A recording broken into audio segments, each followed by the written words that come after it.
Welcome to my channel. Welcome to NIGERIAN Cultural Forum. My name is Onwode Ngozi Chukwuka Fortune, and I'm welcoming you to NIGERIAN Cultural Forum. In case today is your first time of coming across any of our videos, this is a live broadcast. Kindly subscribe to our channel, hit the notification bell so that when we put out videos, you will be among the first set of people to see it. You are welcome once again. I want to share the link of this broadcast to our other channels so that people can join us. I want to share the link to our other social media platforms. You are welcome to NIGERIAN Cultural Forum. If this is your first time of coming across our videos, you are welcome. If you're also a new subscriber, if you're a returning subscriber, you are all wholesomely welcome to NIGERIAN Cultural Forum. Today we are going to have a discussion centered on the topic. Our discussion today is going to be centered on the topic, the geographical settlements of Igbo speaking people around the world. Some people tend to think that Igbo people are only found around, and some people tend to think that Igbo people are only found around the southeast of Nigeria. The southeastern part of Nigeria is just a geographical location that was created during the state creations that happened after the regions were dissolved.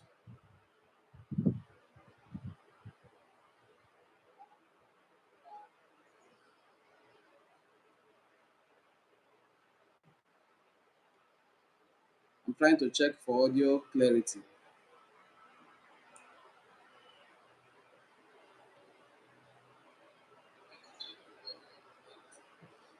Okay, so our audio is very, very crystal clear. And so if you are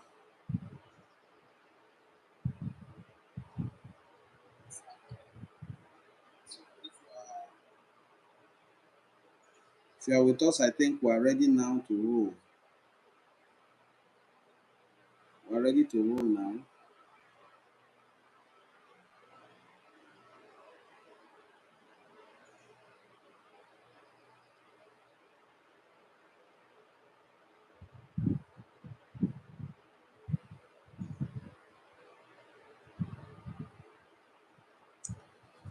So you are aware that there are Igbo speaking people, proto Igbo speaking people in more than 7 states of Nigeria. You have 5 of them in the southeast. You have in the south, and even in the place called Middle Belt. You have Igbo speaking people in Anambra, Ebonyi State, Imo, Enugu, Abia State, and then you have them in places like Delta State. You have Igbo speaking people in places like River State. You have speaking people in places like Edo State, and you have Igbo speaking people in places like Bayelsa State. You have Igbo speaking people in places like,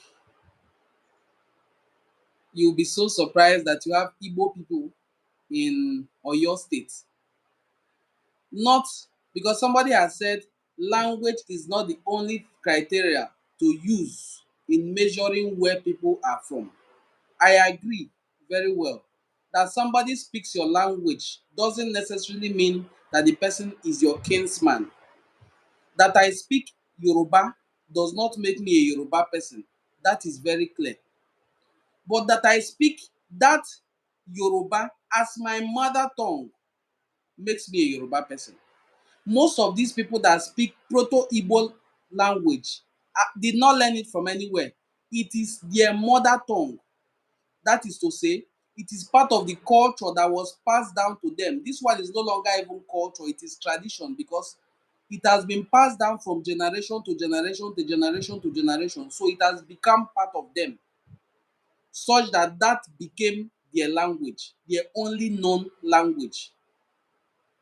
That way, you will classify such group of people as Igbo people because they speak Igbo as their original language. That's using language now to classify Igbo speaking people. If I'm going to use this language to classify Igbo speaking people, you will find them even in places outside the geographical territory called Nigeria today. You find them in Equatorial Guinea in plenty number. You find them in the Caribbean islands. Now, there are Igbo speaking people who practice the culture of Igbo people, even in the Caribbean. You find them in Brazil, you find them everywhere around the world. That is also because of the transatlantic slave trade. There are Igbo speaking people all around the world. Now, we are going to center on this geographical location called Nigeria and then narrow it down to the Western Igbo speaking people. Recently, I shared a video which I am sure you have watched. If you have seen that video where Professor Nkemcho Onyekpe, a renowned professor of history at the Department of History and Strategic Studies, University of Lagos, discussed the migration of Igbo speaking people. Now, Professor Onyekpe is incidentally from the Ika speaking people of Delta State. He's from the Ika sub-dialect, sub-tribe of the Igbo nation. Now, Professor Onyekpe, his mother is also from Anyocha South in Delta State. This goes a long way to show you that this man is not in any way related to Igbo speaking people who are in the southeastern part of Nigeria, but he recognizes his Igbo heritage. Ọ mara na onye Igbo ka ọ bụ. Ya bụ ihu onye Igbo dịka ka m si tụgharịa ọnọsụma asụsụ Igbo, ihu onye Igbo onye izizi ị ga-ebu ụzọ mmadụ bụ na asụsụ na onye na-asụ bụ asụsụ Igbo. Ọ bụ na asụsụ wee kwuzi na onye ọ na-akwụzini. Adụwa akwụzini mmadụ asụsụ a nne na die asụsụ obodo we. Abụcha na asụsụ obodo unu bụ asụsụ Igbo, ọ bụ na ị na-asụ a amana na anụ nye asụ, onye ọzọ anụ nye ekwu, mmenwa anụ nye ekwu, it is mutually intelligible, then you are an Igbo person. Don't be confused. Don't let anybody confuse you. I am from Western Igbo land, from Delta State. All through my tertiary education time in Futo, Federal University of Technology, Owerri in Imo State, Eastern Igbo land, I never for one day allowed anybody to reduce my Igbo-ness. Nobody from Imo, nobody from Abia, Ebonyi, Anambra, or any other part of Eastern Igbo land could claim to be more Igbo than I was. Because of course, I dress like an Igbo man. I speak Igbo language. And I behave myself like an Igbo person.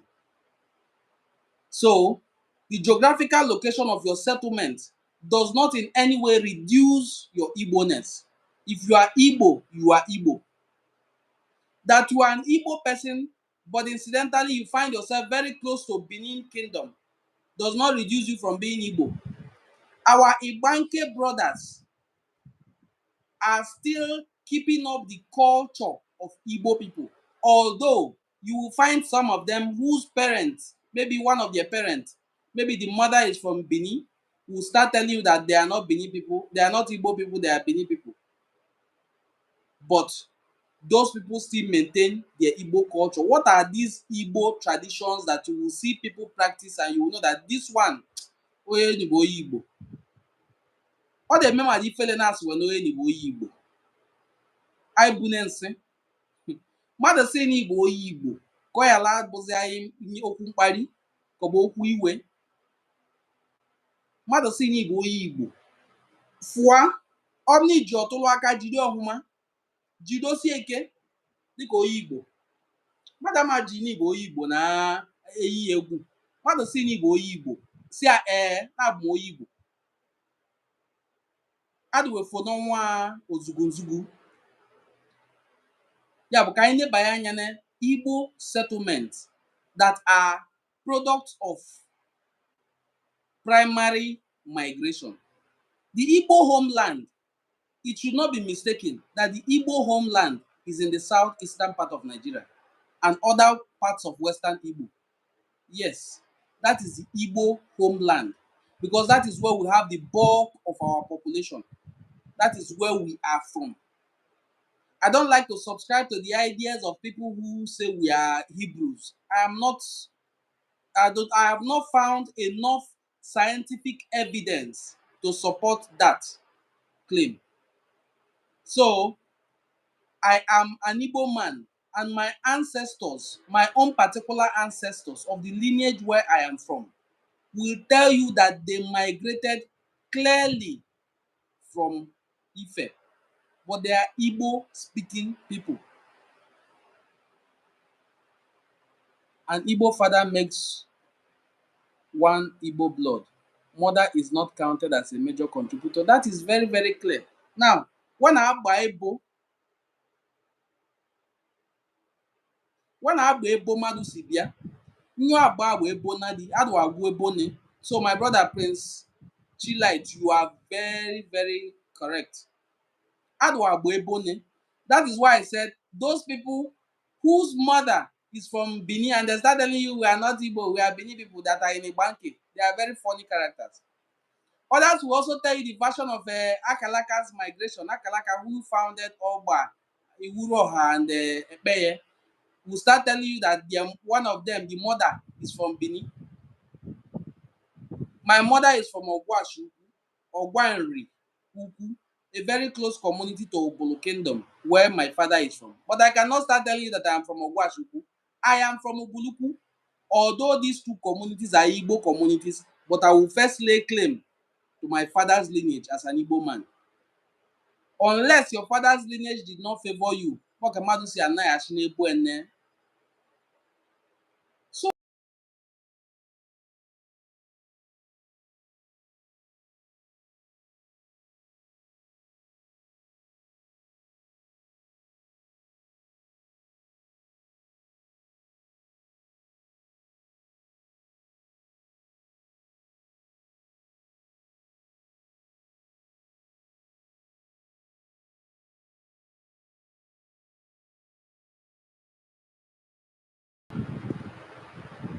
secondary migration occurred due to either banishment or war. If there is a banishment or if there is an abomination or taboo committed by someone from a particular lineage, for instance, in places like Ubulu Kingdom, that person who committed the crime, let's take for instance murder. If somebody commits murder, onye gbuo ọchụ, ihe ndị ji akwụ ọchụ eshike, onye gbuo ọchụ, ebu abazuo ezu, ba kpebie na ihe dị nọ ka ome na awa asụpụ a, kọba chụpụ woyo na ebe oni, agba chụpụ oyo mgbe ashọ asaa. Onye wachụpụ mgbe ashọ asaa si obodo ọzọ, olu obodo ọzọ onye ọpụ obi, obodo onye eme ọhụma, ọ ma chọ ka ọnụ asheshi. Mgbe ashọ asaa nwa ọgazia, ọnụ asheshi gede anụ asheshi, when akọ ashi, there will be discrimination against him or her when he or she comes back. So, if this person is banished for 7 years, most times they fail to return. So some of the communities you will see around Enuane are products of secondary migration. That is, a people who have migrated already and settled, a group among them leaves to found another settlement. That is why you will find Ubulu people in different places like Ogwashi. You find them in Iselugu. You find Ubulu people in Asaba. You find Ubulu people in Ibuzo. You find them owning small, small pockets of settlement. And as much as Ubulu people in Onitsha, Wakpo Ubulu Ikem, Ubulu people in Ubulu Ihejiofo, Ubulu people in Oko Uvuru, in Ozo Ubulu, and so many other places. The case of Ozo Ubulu is very striking. One day I will dedicate time to narrate what led to the migration of Oza away from Ubulu. His name was Oza, Oza of Ubulu. Wakwa Oza Ubulu. Oza bụ onye Idumu Odogwu n'Ubulu. He was an Odogwu in Ubulu. That is why in my previous live video, I took out time to narrate to people who do not understand that Odogwu is an Igbo title. Odogwu is an Igbo title. For those who started the controversy of comparing Odogwu with Idigwu and all those and said it's Yoruba or Igala or Benin, I just laugh at them because it's not just Odogwu that is in that category. We have more than 5 titles that bear that same rank of category. We have Odogwu, Onowu, Ojogwu, Umogwu, and Ojigwu. All of them are Igbo titles with different meanings in Igbo language. Let me just run over them so that in case I don't have time to say them later. Onowu is Onowu. Onowu is a prime minister. He's chief of defense staff of a community. He's the one in charge of battle. Onowu is either Ninde Madonto or be Onowu, Onowu, Onende Madon. That is Onowu. Ojogwu is Ojogweri. Ojogwu, Ojogweri. These people called Ojogwu usually in all Enuane communities are the weapon makers. They are the metal workers who make weapons of war. They are usually under the class of chiefs known as Okwiyese, war chiefs. Okwiyese are Okwa unknown, so that you don't mistake it. Iyase may be a Bini borrowed word, but every Iyase in Enuane is greeted Onowu. So the Iyase title holder is called Prime Minister or Onowu. So every person greeted Ojogwu. The people who hold the title of Ojogwu are Umuikem. They are the weapon makers. So they are under this class of chiefs called Ojogweri, Ojogwu. Ojigwu, the people who move in groups, Ojenigwe, Ojenigwe. They are the ones they call Ojigwu. And then I called Umogwu. Umogwu is a heir apparent. There are so many of them. So all this class of titles that I mentioned are all Igbo titles. Let me read the comment of my brother. An Igbo father makes one Igbo blood. Okay, I've read that before. I have a roommate here. He's from Borno State. His father also married a Chibok woman. He is Mado Joel Yaya. He is in effect Igbo. Wow. Okay, so we are discussing the migrations of Igbo people. The migrations of Igbo people. Primary, secondary, and tertiary. Now, among this group that I discussed that they migrated out of secondary migration, maybe there's a crisis in the community where they lived in, maybe they were banished, maybe something happened that led them to move away from where they had settled. Something again can happen there, and one of its members decide to also move. When Oza left Ubuluku, because Oza left from Ubuluku. When Oza left Ubuluku, he first settled in Ubulu Okiti, a place known today as Ubulu Okiti, very close to Ubuluku. In fact, they were a dukedom of Ubuluku until recently when they became autonomous and started having their own kings. Oza ebie n'Ubuluku, Obanwo Nyemeni. I will take time to analyze Nyemeni Oza ji pụọ n'Ubuluku, but it was a punishment, not a willful migration. It was a choice for him to make. That it is either you atone for the crime you have committed, or you go in for it, or you travel out. So he was banished.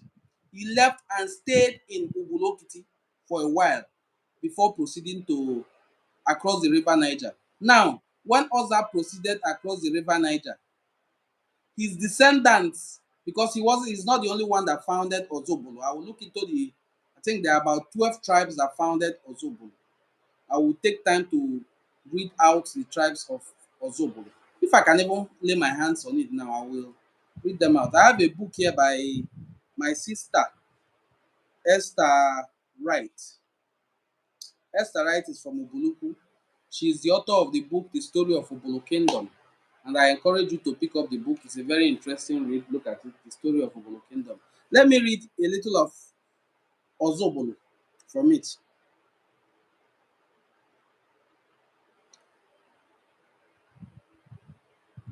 Let me read a little. Let's just have an idea of how Ozobolo is.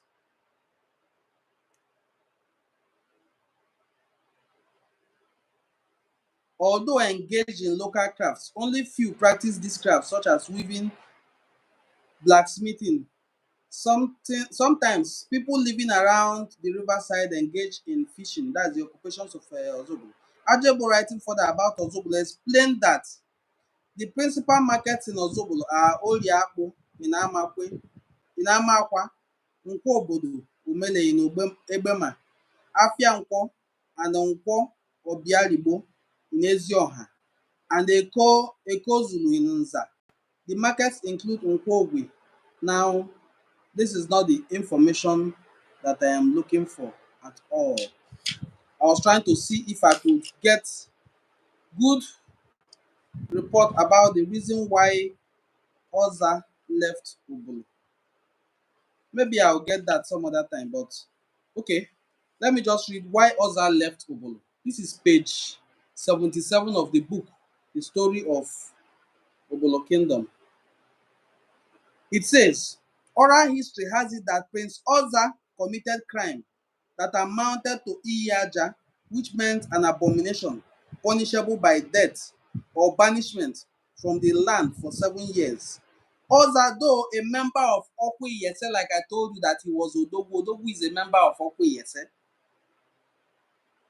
had, according to Princess Henrietta Adogwa Shijibuno Nobanwa, in quote, decided, like some other chiefs, not to engage in war against the Benin people because of Obolo ancestral roots and the covenant between Obolo and Benin and some domestic decisions. His stand on the war was revealed by one of his wives to her family, Umobi, royal family. Thus, Oza was accused of insubordination to the throne and called a traitor.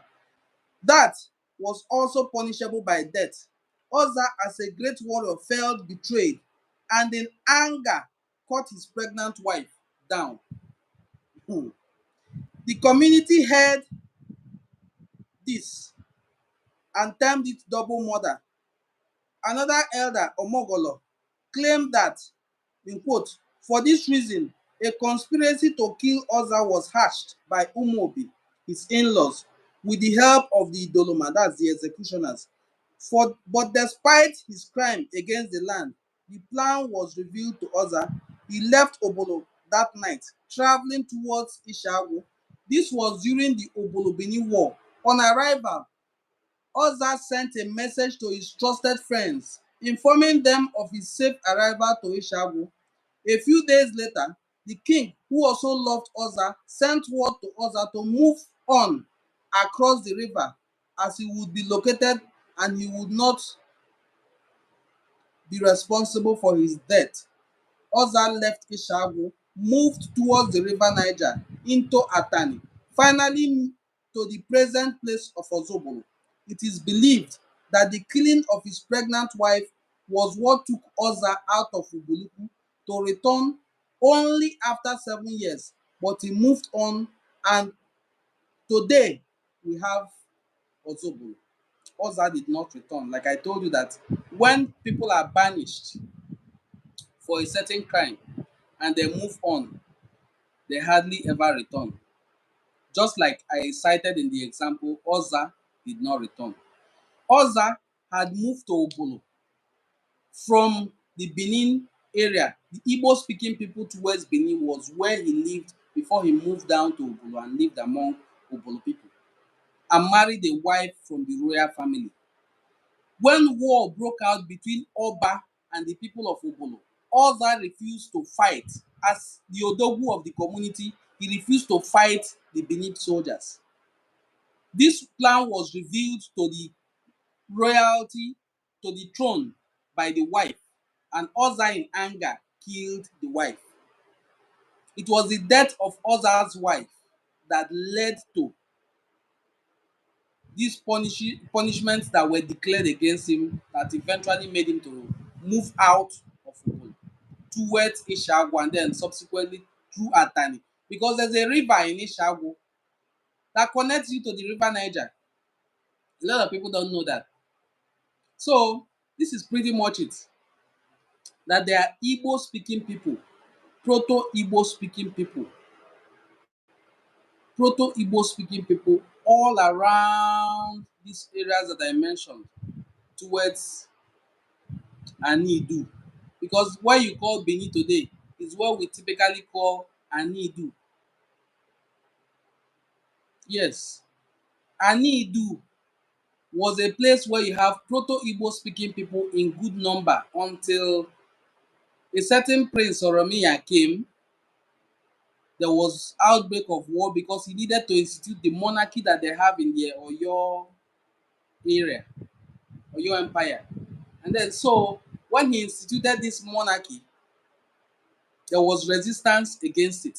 That led to the first Ayidu N'Oba. Ndị Anidu resisted the Oba.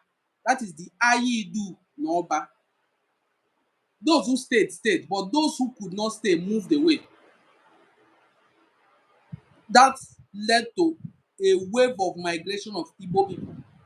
There was also a wave of migration that led Eze Chima and all the Umu Chima and every other associate of Chima, anybody that is related to Chima, because when Chima left, everybody that is related to him moved with him. That led to the formation of all the people you can call Umu Chima, Umu Eze Chima in Western and Eastern Igbo land, because there are some of them in Eastern Igbo land today. And they are the ones you will see some of them say they are not Igbo. And I will laugh. You cannot be a descendant of Eze, Chima, and you say you are not Igbo. You cannot be a descendant of Akalaka, and you say you are not Igbo. That's not possible. These people are proto-Igbo speaking people in the former Anidu who moved out of Anidu. My own ancestor, Ezemu, has 4 brothers. The eldest one, he's even the last born. The eldest one was Obodo, Ezenalia, Ekelie, Anega, and Ezemu. All 5 of them bore Igbo names because our ancestors were very wise. So we are still discussing the settlements of Igbo speaking people in Nigeria. And we have established that there are Igbo speaking people in Ife. And of course, that is where these 5 brothers that I mentioned migrated from. That's where these 5 brothers that I mentioned migrated from. Obodo, Ezenalia, Ekelie, Anega, and Ezemu, 5 brothers. And they have a relative called Etimuku who migrated with them. He's the founder of the place they call Ubulu Kingdom in Okwani today. You will still see some people who are from Okwani tell you that they are not Igbo people because in their mind, in their subconsciousness, what post-war trauma and discrimination by the Nigerian government has made them to believe is that the only thing that makes you Igbo is when you are from the southeast. And that is a very wrong notion. You must not come from the southeast to be an Igbo person. You must not have migration history tracing you down to the southeast, to any community in the southeast, for you to be called Igbo. This is actually the conversation I have had with so many of my friends who are thoroughly educated in history, who do not want to associate themselves with Igbo because they think that to be an Igbo person, you must have migrated from the southeast. And that is not true. That is totally not true. With my own lineage identity, I can confirm that it is totally untrue. I am from Western Igbo land, and my ancestors never mentioned for any reasons that they crossed the river Niger to come through this way. But there are so many Igbo speaking people in our community, lineages in my community that crossed that river Niger to come. So it can be a coincidence that these people's parents said they crossed and our own parents said they didn't cross. So you understand it. Being Igbo comes with a lot of things. Things like you will see community that before this rational government, they call it rational government. I don't know how rational it is, whether it is more rational than the one we had before. But let's just use that name, the government of the day. Now, the government of the day uses staff of office. The traditional staff of office of every Igbo speaking people and community is Ofo. That Ofo or Ofo is usually bigger, or a smaller portion called Otoloaka is usually not even up to this size. Sometimes it's just smaller. You can just hold. That is the staff of office given to every leader, like the king or the Opaluku, depending on which one your community makes use of. So that is pretty much one of the things you will use to know that this one, Oyeni bụ Igbo, Eboni bụ ndị Igbo, Ndini bụ ndị Igbo, Oririwa bụ oriri ndị Igbo. Ya ma na-emesizi nye ndị na-asị mba abụghị m onye Igbo, gụpụnụ m. Ewu ya chụ onwe n'ugbo, onye kepụ onwe ya ka ị ga-ahụ bọs na olunem mana ekepụghị onwe. Nyaahụ I was able to bring out the idea that so many Igbo communities are made up of 9 villages. And a lot of people came out to counter me. I didn't state it so that it will raise arguments. I said that it's based on knowledge. Based on knowledge. And then I gave instances like Okonkwo was known throughout the 9 villages of Umuofia. And then somebody said Umuofia is a fictional village. Yes, I understand Umuofia is a fictional village, and that is very, very true. But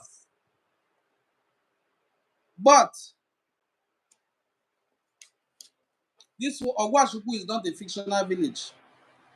And I will find Ogwashuku, its foundation, the 9 villages of Ogwashuku, and also use that as an example so that we will know that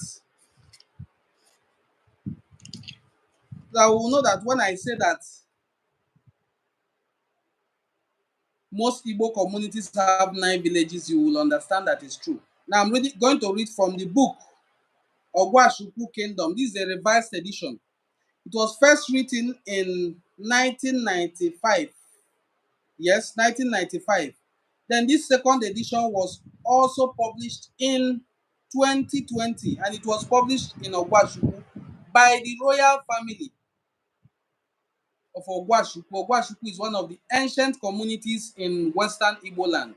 And there are 9 founding lineages of Ogwashuku, just like there are now 9 founding lineages in most Igbo communities. It's not absolute. So let me read the 9 founding lineages. This book is the Ogwashuku Kingdom, third most powerful kingdom west of the river Niger after Oyo and Benin empires. This is a very bogus claim. And the book is written by Dr. Nkonye Ben Nwabwa. Let me read from page 61. Ebo, federating kindred. Ebo, federating unit of kindred. A fourth realm in the arrangement of traditional governance in the Ogwashuku Kingdom is the Ebo, which forms the basis for federating in the kingdom. At the founding of the kingdom, 9 federating units with great potentials of selfdom were identified as being interested in coming together to work out basis of forming a federation. This is why Ogwashuku is only a short form of Ogwashi Ebo Iteneni, meaning Ogwashuku of 9 federating units. Such founding principle had not changed in the land, as all the federating units have kept faith in the basic principle for the founding of the kingdom. At this level, a traditional title as the prestigious Ozo and Agana could be initiated and performed. Traditional respect must, however, be paid to the royal palace and the people of Ikerike, the first settlers in the land, through an evening visit to officially inform them of one's intention to take the Agana traditional title that would certify one as a man, okay, in the land with full right to talk and be heard. The traditional nine Ebos in the Ogwashukwu kingdom are as follows.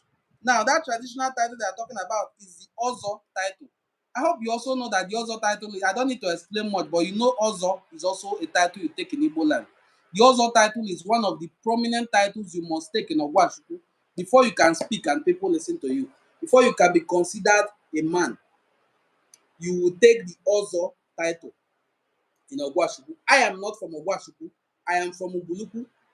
My mother is from Agidiehe, the kingmakers of Ogwashukwu Kingdom. So I'm reading the Ebu Iteneni now so that you will know the 9 founding lineages. The 9 founding lineages of Ogwashukwu are 1. Ikerike, 2. Azungu. It is in Azungu that you have some pockets of secondary migrants who came to settle there from Ubuluku, and they are the custodians of the Iwu traditional festival of Ogwashukwu Kingdom. The third one is Umudei, fourth one is Obo, fifth one is Ogbaho or Ogbani. The sixth one is Agidia saying, seventh one Agidia, where I said my mother is from. The eighth one is Agbe Umuokuni, that is Obu Umuokuni. Then the ninth one is Ogbe Hago. These are the 9 founding lineages of Ogwashukwu. I've explained to us that most of these communities are, the other time I did a video, I explained the 9 founding lineages of Iseluku and some other new lineages that came to join, like Ogbo, Funwa, and the rest. When somebody even added those 3 new ones, they were up to 11 founding lineages. But the founding lineages are usually 9, and I don't know why. There are communities that have 14, but there are numbers that it can be or not be. It must not be an even number so that it will not be easily divided. This is one of the wisdoms of our fathers. The number must be called, it must be an odd number. And incidentally, the word for odd in Igbo language is Odi. That is in my dialect. The word for odd is Odi. Or Aboliri Odi. Most of the things we do are in Odi. We don't do things that are even, so that it will not bring separation and division. Odi. We can give you 1 tuber of yam if we tie it with rope, but we cannot give you 2 tubers of yam. It is forbidden. We can present 3 tubers of yam to you, but we cannot present 4 tubers of yam. It is forbidden. We can present 5 tubers of yam. It is accepted because it is OD, but we cannot present 6 tubers of yam except it is tied in 3 bunches. We can present 7 tubers of yam. It is OD, but we cannot give you 8 tubers of yam except it is tied in 5 3. We can present, I can go on and on. We can go on and on. The Igbo culture is very, very meticulously arranged by our ancestors so that our children, when they inherit it, can appreciate it and understand why things are the way they are. Now, among these Proto-Igbo speaking people in Western Niger, there are few Yoruba speaking people. We call them Olukumi or Odiani. Did you remember what I said was the meaning of the word odd? OD. Odd in English is translated to OD in Enuani dialect. These people called Odiani are the odd ones among the Enuani people, and they speak Yoruba, so we call them Ndi Olukumi. Olukumi in Yoruba, as they said, means my friend. When these people came from Ekiti State, where they claim to have migrated from Ado Ekiti and settled among Enuani people, when they see you walking by, when they see the indigenes, the real Igbo owners of the community walking by, they will call them Olukumi, my friend. And as our people do, we can call names, and then they started calling them Olukumi. Our people started calling them Olukumi. I wish I can find a video where somebody who is from there explained why we started calling them Olukumi or Ndi Okwonzo. There are two names that we call them, either Ndi Olukumi or Ndi Okwonzo. That's the people with chalky white legs. So till today, they find it offensive when you call them a community, when you call them Okwonzo. It's like you are saying these ones have dirty legs. But the geographical location where they settled has chalk, white chalk on it. So when you come out from there, your leg will obviously be whitish. So our ancestors were calling them Ndi Okwonzo, and then they call them Okwonzo till today, and they are not happy about it. So they will prefer to be called by that name that they have before they came here. If I find a video to play, I will, because I had an interview with somebody who is from there one time like that. So if I find it, I will play. They say they are not happy with the way we Igbos, if they can be calling us Igbos from their ancestral days, how then will you see? So okay, I've seen the video and I pray I'll have time to play. We have all of us that brains bearing Yoruba names. The first one, I guess, is Adetola. Adetola. We have Aderemi. From there, we have about 7 Yoruba speaking Yoruba names as follows us.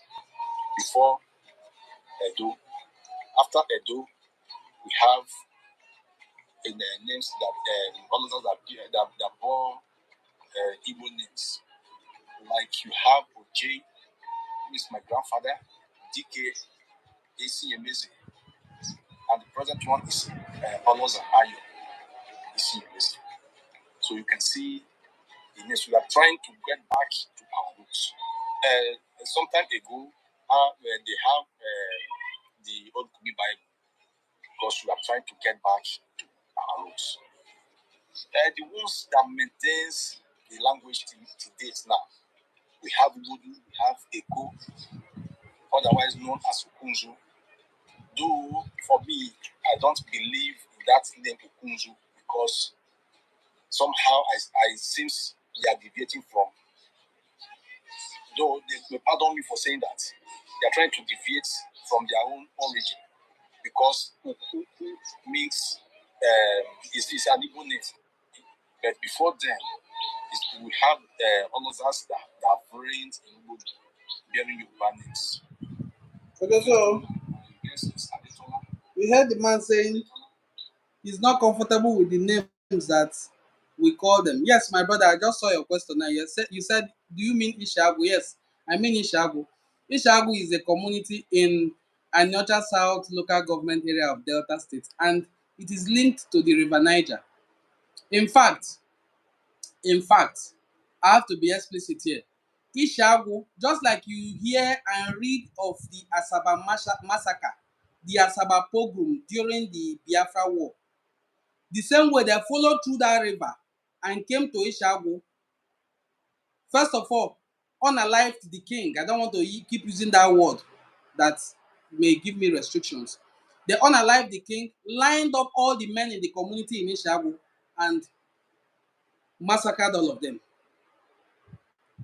There's still an epitaph in Ishagu till today that depicts that murder and the names of everybody who died in that pogrom, because Ishagu is believed to be a strong Igbo community, and they have never denied being Igbo community. But because that place is an access to eastern Igbo land, they had to take over that community first by committing a pogrom in Ishagu, present-day Delta State, present-day Anyocha South local government area. So what people usually read about or hear about is the Asaba pogrom, the Asaba massacre. There was also an Ishagu massacre, Ishagu pogrom. Ishagu is spelled Isheagu.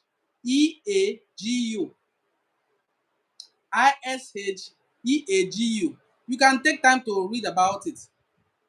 All these things are on the internet. You can fact check them. These are proto Igbo speaking communities, ancient Igbo speaking communities as well. that are located in western parts of Igbo land, where Igbo people lived, left their footprints in the sand of time, and it is still practiced till today. Not only do we speak Igbo language, we practice other cultures of Igbo land that you, who is an Igbo man from the eastern parts of the River Niger, can confirm. Things like, things like, first of all, kola nut and palm wine are instruments of our spirituality that we use in prayer. Okposho adawa ọjị, when I say okposho or okpoho, regard it as nwaanyị. Okposho or nwaanyị adawa ọjị, okposho ada eche ọjị, okposho ada arị enu ọjị, okposho ada akwụ ọjị. All these things are the same in Eastern Igbo land. In fact, when I was in the university, somebody raised hand to ask our lecturer, the Mazi Ibekwe, Mazi Ibekwe, why is it that all these laws against about Kola, about Oji, is targeted at women? Mazi Ibekwe said yes, so it's targeted against women because there were two trees in the Garden of Eden. If you are to follow the biblical story of creation, that there were two trees in the Garden of Eden. God told them not to eat from it. One is the tree of the knowledge of good and evil, and one is the tree of life. And then the tree of the knowledge of good and evil was discovered as being the apple tree. But the other tree, no one knows. It is believed that Oji is that tree of life. Because every time they bring out Kola, it is for prayer. Onye wesha ọjị wesha ndụ, wewepụchaga ọjị ekpele asụa, wewepụchaga ọjị ekpele ebido. Ọjị kwa eji agọ ọfọ n'enu ani, ọjị kwa eji ebigbo mmụọ. That is how it is in Western Igbo land. Ọjị ka eji agọ ọfọ, ọjị ka eji ebigbo mmụọ, ọjị ka eji eme ihe niile wee mme gbasara ọdịnala. Ọdịnala na omenala niile so ọjị anyị mezuo, enwechara nke anyị mefọdụ. Anyị ga-ewepụcha ọjị atọ ya n'ọnụ atame. Iwepụcha ọjị, ị ga-agọgide ya bụ ọjị. You pray and make declarations before we eat kola. That is how it is in the whole of Igbo land. Anyị ga-awakwa ọjị nkebe, ogologo kwa awa ọjị, ya bụ ogologo ndụ. Longitudinally, that's how we break kola nut. And then we pray before we break the kola nut, and then we eat. One interesting thing again, because Igbos believe if in a gathering I am present and my first son is present, he is considered my age mate because I is he will not serve me kola because he is my age mate. He can keep it for me to pick, but he will not serve me. He is considered my age mate. This is why when you see a young Igbo person speak, you say, what is he saying? What does he know? When did they give birth to him? He's a small boy. No. With every sense of humility, I can sit among 100 years old people and discuss history. This is because I have humbled myself enough to mingle with our Igbo fathers and they impacted knowledge on me. So many libraries have burnt down. Ndị mmadụ anaghị maka na isi buka anyị erie. Ndị mmadụ anaghị tupu ejighị ana. They were humble enough to know that Nemwata American na agwa. The same way they told me, somebody told them. And it is my duty to still tell another set of people. Undistorted, without massaging it, without ego, without pride, with every sense of humility. My father impacted in me, he's gone. My grandfathers are gone. I didn't even meet any of my paternal grandfathers. I met my maternal grandfather who is from Ogwachuku extraction. But so many Diokpalas of lineage. You hear how I mentioned the Diokpala? You call it Diokpara? It's the same now. There's no difference. D is master, master of the first sons, master of the sons. Diokpara is the leader of all the male children of all the lineage. That is Okpala. That is the man who is the head of every lineage in my community. Is that not the way it is in Igbo land? In every part of Igbo land? So if you see people practice this, they use kola nut for their prayer, they use manyanku, which we get from palm tree. Some use ungo, but we prefer palm tree, the up one, for prayers. We use it for prayer, oh, especially the one called manyo shanabe, the one you have not touched the ground. And it is still in that keg, and you pray into it and drink it. It has a different spirit from the one that has touched the mother earth. I don't know if you know about that, but we use that in prayers. And then we use such drinks for our marital blessings and vows with kola nut, makobubando. This is how it is in the whole of Igbo land. Give kola nut to an Hausa man, he will just bring it out, throw it into the mouth and start eating. Give it to a Yoruba person, the same thing. It is we who understand the importance and value of kola nut, so we pray before we eat it. Things like this otoloaka, if it is the elephant tusk of it, can also be consecrated as an item for a chief or a king to hold in hand. Today, some people use it as a ceremonial item, but these are materials you hold on to that will let you know that this is an Igbo man. They are treasures. Some of them are so consecrated and have been inherited from one great grandfather to another great grandfather. Let me read the comments of my brother here. Great topic, bro. Enlightening our people and future generations. Thank you so much, my brother, for the circle. Thank God for Mazen and the Kanu. Yes, my brother. No matter how people try to reduce or water down the effects of what Mazen and the Kanu did to enlighten Igbo people and bring them together, no matter how people hate his approach and want to distance themselves from him because he's in detention, he did so well to project the Igbo culture in good light. He did so well to project the Igbo culture in good light. So we are still looking at things that make you know that this is an Igbo community, no matter where the settlement is. You will still find places where they give birth to a child. On the seventh day, they will do naming according to Igbo custom. The oldest man in the family. My father was the one who named all his children Igbo names, so you don't have English name. The English name you will see in my name, I gave it to myself, not my father that gave it to me. Doesn't give you English name. My name is Ngozi Chukwuka. Chukwode Onwade. So when I mention the name, you can now go and start explaining yourself that you are not Igbo, that you are from Delta State, you are not Igbo. How old is Delta State? Even before the creation of Delta State, we had things like names like they have called us names like Western Igbos. Then we were classed with Yoruba people, Benin people, and all that. Then they switched to Midwestern Igbos. As at then, we were classed with only Benin alone. Then they gave us Bendel, say, Bendel Igbos. And then they divided it again further. They are no longer Bendel State. They gave us Delta, say, hey, Delta Igbos. Now we're in Delta State as Delta Igbos. They say they want to give us a Nyoma state. They say, hey, now we are Nyoma people. We are no longer Igbos. That's for few set of people who have zero knowledge about history. They say they are no longer Igbos. Oh. They are now Anyoma people. They want their own state, but they want to be in the south. They want to be separated from their Igbo brothers. River Niger doesn't separate us. Just like I'm mentioning the culture and traditions of my people, and it aligns with the culture and traditions of your own people, will tell you that we have a common ancestor. Very common ancestor, because it doesn't align the same with other people. Have I also mentioned that we have 4 market days? Eke, Orie, Afo, and Nkwọ. Eke is the head market, and that Eke is the one practiced by my community. We use Eke. I'm from Ubulu.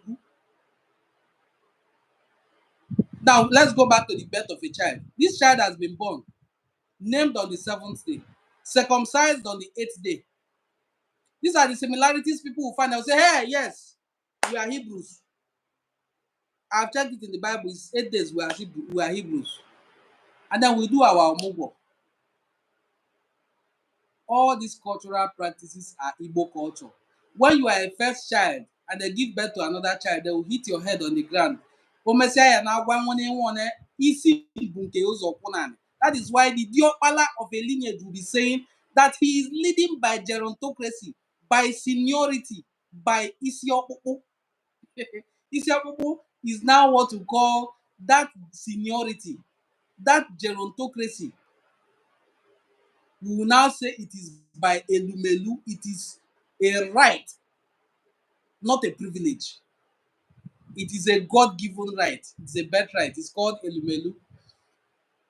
Amazing stuff, bro. How old is Delta? I mean, how old is Delta State? And how old is the Anyoma as an acronym? Because it was our brother who again, his name is Dennis Chukwude Osadebe. Osadebe may be confusing the other people who are claiming to be our brothers, the Benin people. Osadebe is Olisadebe. He is not the only one that answers it as Osadebe, and there are others who answer it as Olisadebe. There's this very popular footballer, Emmanuel Olisadebe, who played for Poland. He is also from Ibuzo, just like Chukwude is from Asaba. They are neighbors. Olisadebe, if you don't want to have that long name because it's quite long, you just remove Olisa and put Osa. Osadebe, Olisadebe. My own ancestor, his name is Obi Olisa. If he removes that Oli and you have Osa, you say, hey, now he's a Benin man. Which Benin man? So Osadebe was the one who carved this acronym from these names. You have Aniocha, and from Aniocha South. Then it was just Aniocha, one of the oldest local governments in Nigeria, Aniocha local government, with headquarters in Ogwashuku, an Igbo community. Aniocha, where you now have Aniocha South and Aniocha North. That's the A in Anioma. N, where you have Ndokwa. I for Ika. You will now see somebody from Ika saying, hey, we are Benin people, we are not Igbo people. And go with your Igbo. What's the name of the person saying so? Nwachukwu. What's the name of the person saying so? Ifeanyi. What's the name of the person saying that is not Igbo? Chukwudumebi. What's the name of the person saying is not Igbo? Ekene Dilichukwu. And he is not Igbo. He's from Eka. And he's a neighbor of Benin people. And he's not Igbo. Is it not funny how we choose to disgrace ourselves and market our ignorance? So, like I am narrating, we have these people in Ika making up the ANI, Anyocha, Ndokwa, Ika, O for Oshimili. Oshimili is where you have Oshimili South and Oshimili North. In fact, it is Oshimili South with headquarters in Asaba that is housing the state capital of Nigeria. It is Oshimili South that our brother Michael Okpara came to meet with our brother again, Chukwude Dennis Osadebe, and both of them moved with their leg round the whole of Midwest to canvass for support for the creation of Midwestern states. And Midwestern state was finally actualized by the efforts of our brother, who was the premier of Eastern region, Michael Okpara. Michael Okpara did not say, if they have Midwest, they will not remember us again. He had it in mind. In fact, these Benin people that are clamoring that they are not Igbos are very, very poor students of history.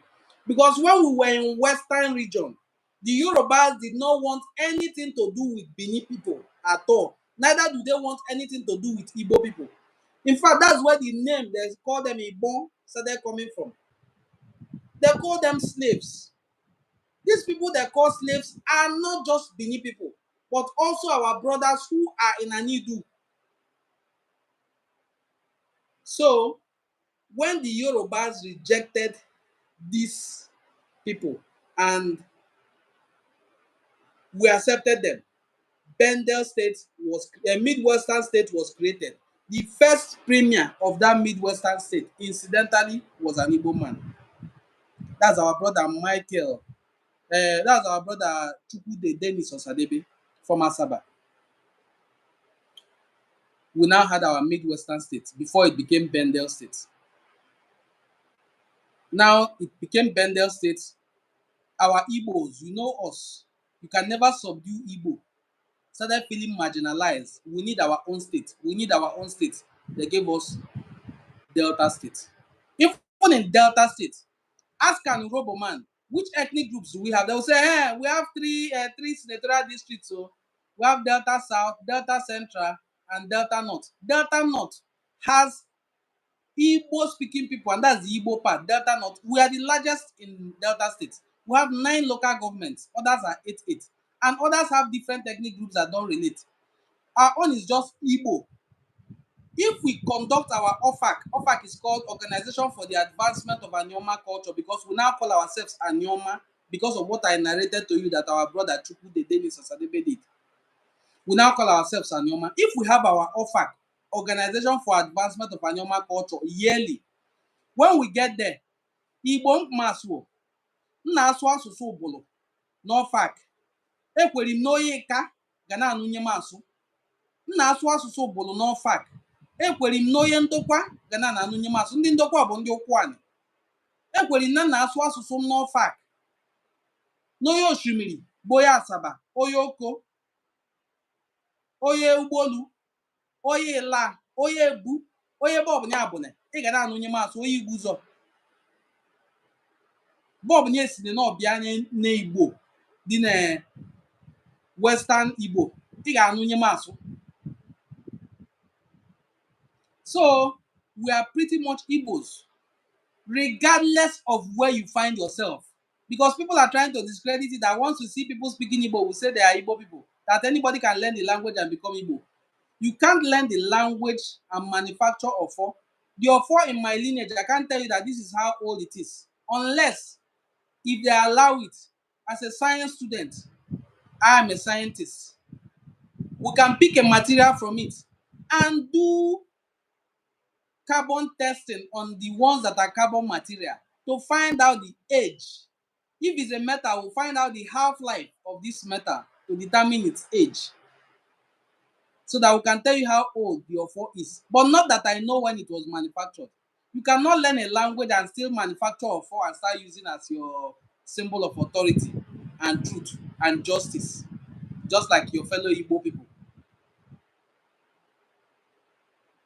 They know deep down that Anioma is Igbo. Now, in fact, that video I played from my phone is from a small group of people who we call Odiani. I took time to analyze what Odi is. Odi is synonymous to what we call in English odd. We didn't learn it from English, what they have always called it, and it's very symbolic. We make sacrifice to the gods in Odi, not even, so that we don't share with them. We give gifts in Odi, not odd. If I'm going to give you yam or anything at all that is to be numbered, I will ensure that the numbers are odd or odd, not even numbers. I can give you 1 tuber of yam, tie it with rope to signify abundance because 1 is poor. I can give you 3, 5, 7, 10 in five places, 13, not 12, 15 in 5. So this is just pretty much what it is being Igbo. That our culture is the same. Our culture is the same. Very small because let me use our central Igbo language here, or let me say Eastern Igbo, to give this proverb so that it will go down very well. Ọdịbendị na-adịghị be ndị bụ ogiri isi na-agba mmiri. Ọdịbendị na-adịghị be ndị bụ ogiri isi na-agba mmiri. A cultural practice that is found somewhere, that is not also found somewhere, is usually odd to people who hear it. The people who hear it will be like, onye ishilo ọdịnala bụzikwa ọnwa anyị esi na adụ erie di gba erie di be anyị anyị ga-emezi ndị Nnewi asụ na adụ erie ewi gba erie ewi ee onye bụzikwa ọ na-ada eri kokowa anyị eri kokowa kibụ ọnwa eke gbuenenu gbuene asụ na ama egbue na eke nwanne na Nnewi da hey eke bụzikwa Nnewi. Even some communities in which one will I say, which one will I abandon? Even some communities in Isoko and Urobo have their lineage leader as Opaluku. Did you hear that? Or should I say it again? I said some communities in Isoko still have Opaluku. Opaluku, that's the word, as their lineage leader because there are Igbo elements among them. And those Igbo elements did not just come now, they have been there. That's why you shouldn't blame anyone when you hear them saying Igbo, Ndigbo, we have been here before anyone. Because truly, we have been here. The four market days in Benin are Eken, Oye, Aho, and Oko. You can now tell us what it is, whether it is Benin or Igbo they are trying to speak. There are so many Igbo speaking, proto Igbo speaking settlements all over Nigeria and all over the world. You still see some of them claiming they are not Igbos anymore. I wonder how you will explain to my brothers in all the Igbo speaking places where they are found that they are no longer Igbo people. Or you will tell somebody from Ozobolo that you are from Ozobolo, you are no longer Enu and the person. That's not done now. You can't do that now. The people of Ozobolo are Enu and the people who move across. In fact, there's one interesting thing I just stumbled upon that I'm going to mention it to you.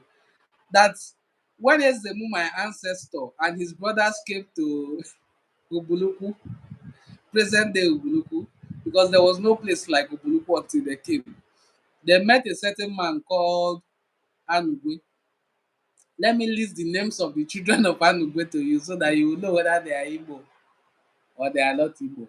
Anugwe's children are Anugwe is from Benin.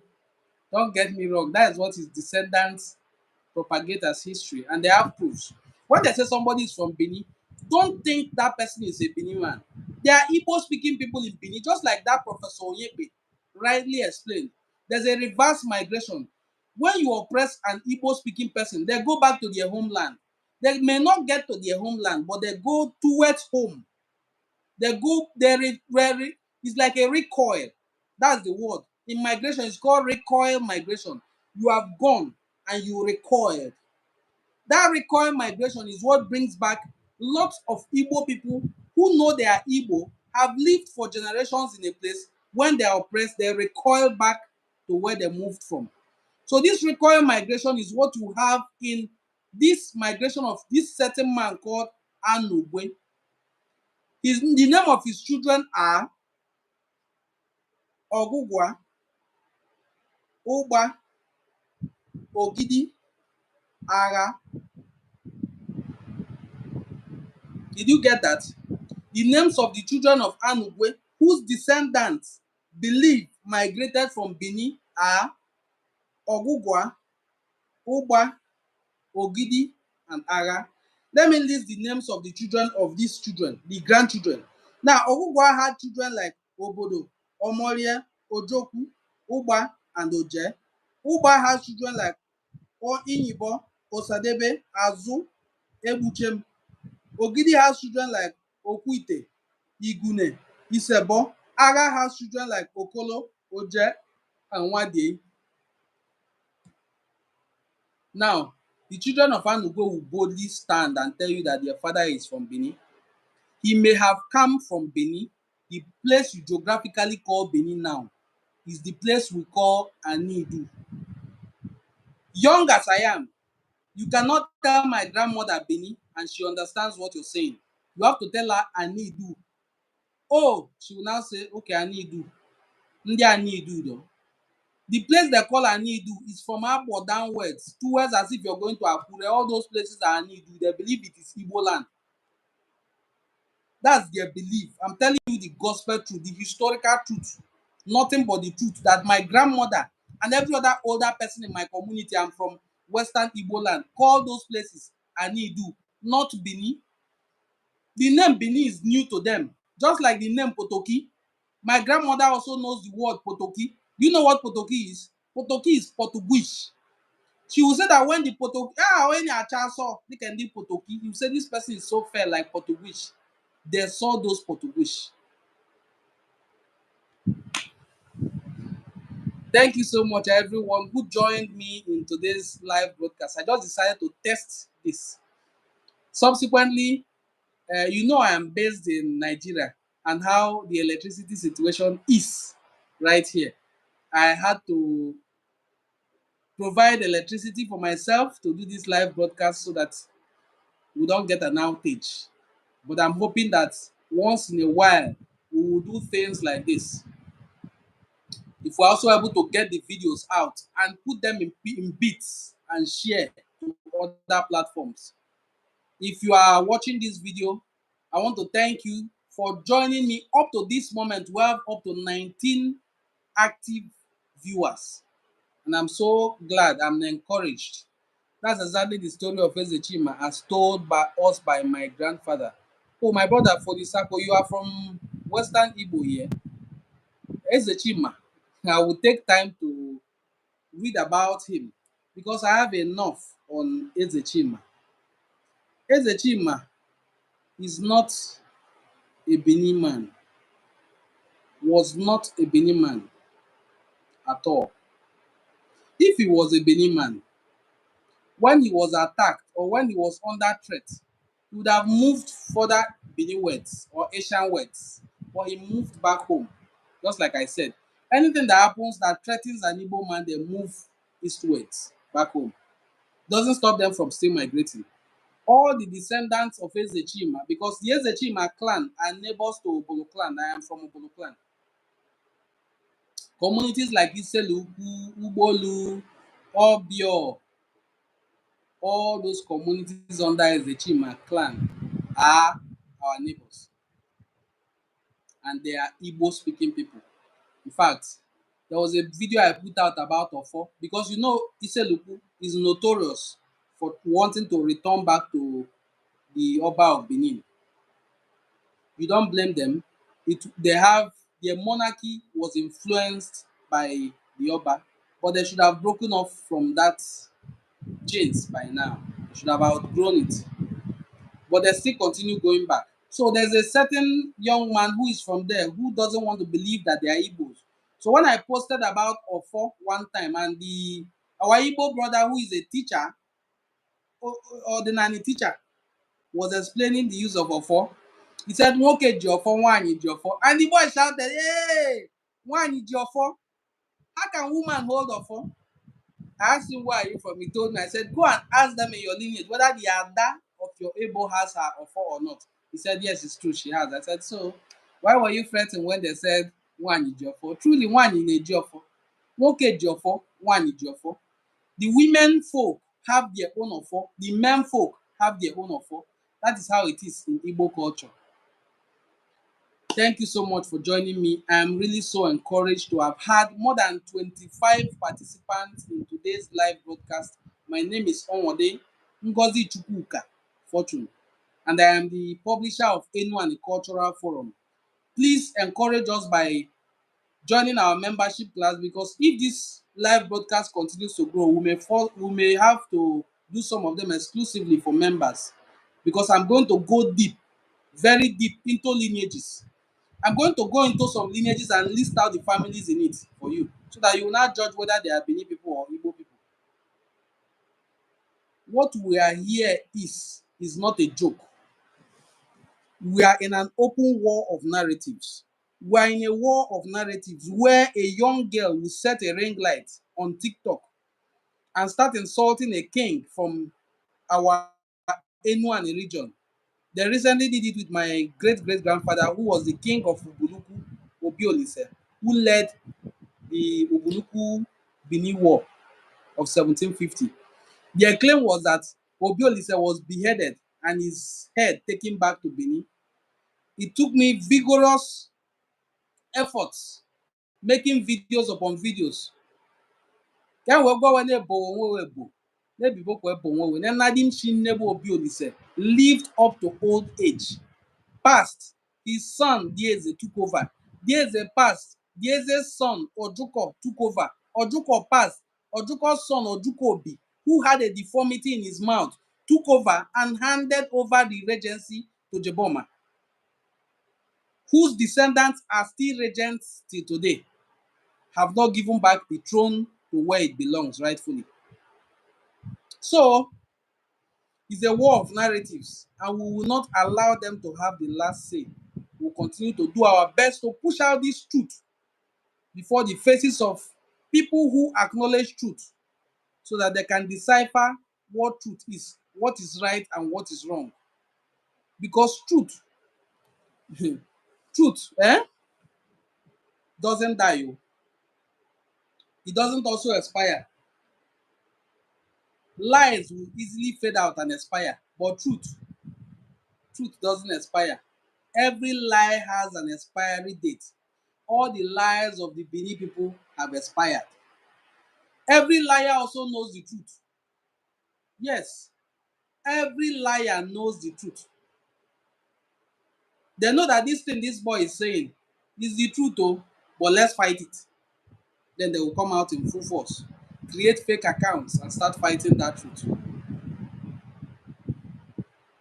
So we are here in a war of narratives, not trying to denigrate anybody, but not also trying to sit back while people insult our ancestors.